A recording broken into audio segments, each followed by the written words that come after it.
لا حول ولا قوة إلا بالله العلي العظيم. الأخ بشار عبد الرحمن الإدريسي، أكيد قد سمعتم بالحادثة حقه. قتل صاحبه بالغلط، يعني كانوا يمثلوا مسلسل فقتل صاحبه بالغلط وتوفى على الفور. أكيد قد تم القبر يعني. بس أنا حبيت أوجه رسالة ونصيحة.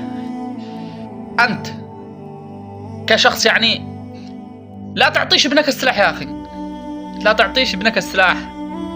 يعني قد يقول لك واحذروا البينات. السلاح بينة وخبيثة، يعني السلاح يعني تحمله. يعني ذا الايام في الوقت الحالي قدك ما تأمنش على العاقل، وقد عاقل ما تأمنش انك تعطيه سلاح قو عاقل، لانه ذا الايام اصبحت العقول جاهلية.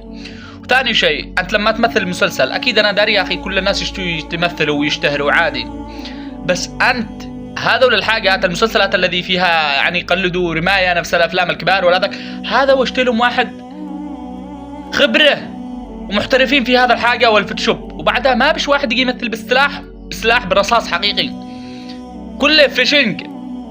انت لما تمثل في مسلسل فيشنج، رصاص فيشنج، يعني بارود فقط بدون ما يأثر ولا يضر الا طلقة بس يخرج لك مثل النار بس.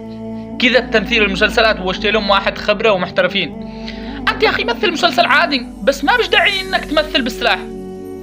مش لازم انه التمثيل لازم انه سلاح، ولا الشعر لازم سلاح، ولا اي حاجة لازم سلاح. مش كل شيء لازم سلاح.